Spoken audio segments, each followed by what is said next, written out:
À votre avis, y a-t-il une différence entre ces deux verres de lait? Apparemment aucune. Pourtant si. Celui-ci contient du lait frais collecté au Sénégal, tandis que celui-ci contient du lait également vendu au Sénégal, mais qui vient en réalité d'Europe, où il a été transformé en poudre, mélangé à l'huile de palme, avant d'être envoyé en Afrique.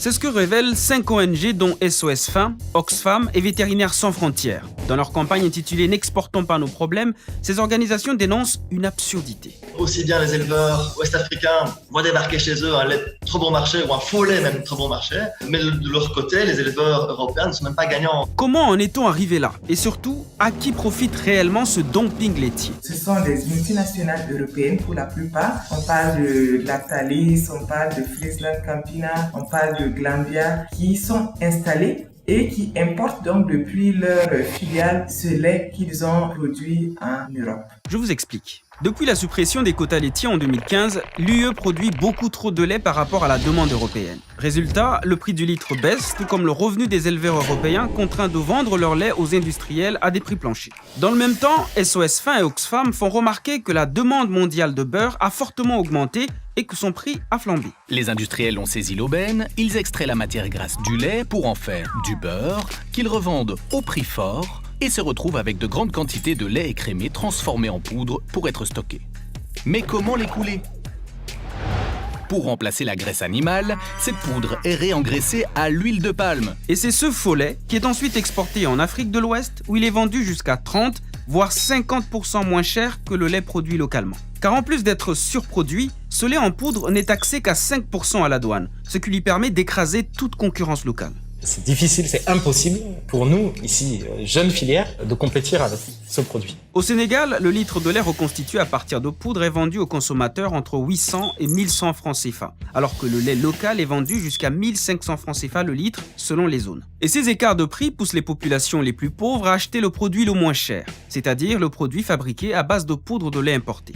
Pour survivre, les laiteries locales sont obligées également d'acheter ce lait en poudre importé au détriment du lait produit par les éleveurs locaux. Et au-delà même des éleveurs, il y a d'autres acteurs dans les chaînes de valeur locales, que sont les transformateurs, les distributeurs de lait. Et eux aussi, en comparaison avec le lait local, le lait en poudre est beaucoup plus facile à exploiter parce qu'il génère plus de bénéfices. Et donc, ces unités qui à l'origine étaient censées transformer du lait produit localement vont se tourner elles aussi de plus en plus vers la poudre de lait importée, ce qui va paralyser toute la chaîne de valeur du lait local. On estime à environ 5 milliards de litres de lait produits localement, mais seulement 2% de ce lait-là est collecté par les unités de transformation, par les industries. Et donc, on voit le manque à gagner. Un manque à gagner qui profite non pas aux éleveurs européens, comme on pourrait le penser, mais plutôt aux grandes multinationales européennes, dont la française Lactalis, la suisse Nestlé ou encore la belge Milcobel, qui ont toutes des succursales en Afrique de l'Ouest. Et ce produit dérivé, vous le retrouvez presque partout dans les boutiques de Bamako,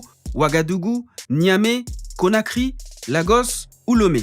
Je peux aussi vous montrer ce que j'ai pu acheter à Dakar dans un supermarché. Donc, d'un côté, vous avez un produit Nestlé, Gloria. De l'autre côté, c'est un produit Danone, donc de la laiterie scandinave Arla.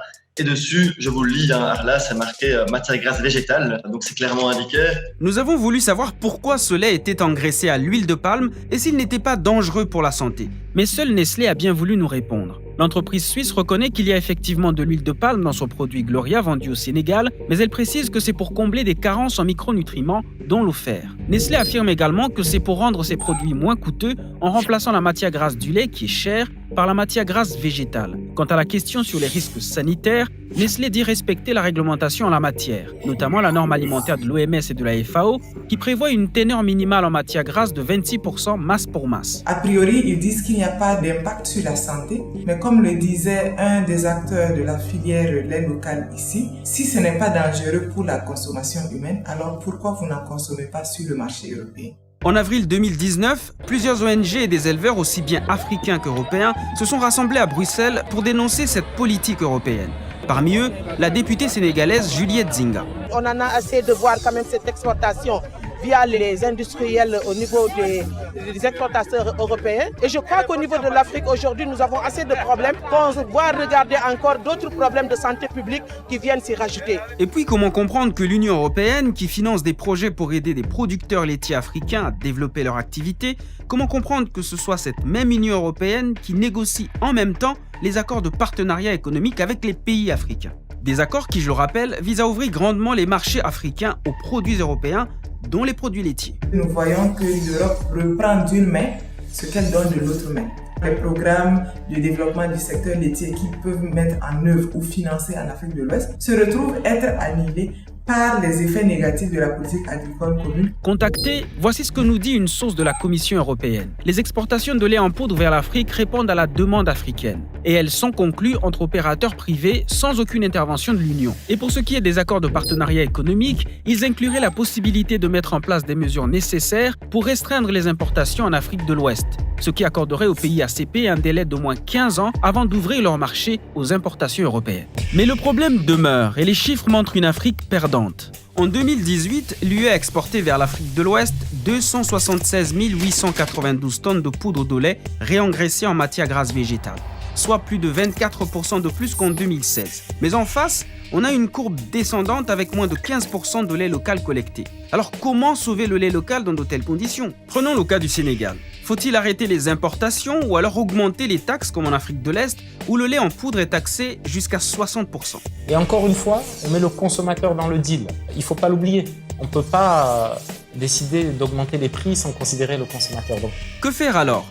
Bagoré Bathily pense qu'il faut des taxes suffisantes. Mais en même temps, le gouvernement sénégalais devrait booster la transformation locale. Car le marché est segmenté entre le lait en poudre, le lait liquide et les produits transformés. Et c'est dans ce dernier segment que l'industrie locale aurait des chances de s'en sortir. L'éleveur peut s'y retrouver parce qu'on le paiera à bon prix, l'industriel peut s'y retrouver parce qu'il aura une marge suffisante pour développer son activité, et le consommateur peut s'y retrouver parce qu'il aura un produit qui n'est pas trop cher par rapport à la concurrence. Donc en gros, on peut augmenter les taxes sur le lait importé, mais il faudrait surtout encourager les producteurs locaux à utiliser le lait local et à produire davantage. Mais au final, c'est aux consommateurs de décider. Soit continuer de consommer le lait importé ou sauver l'industrie locale.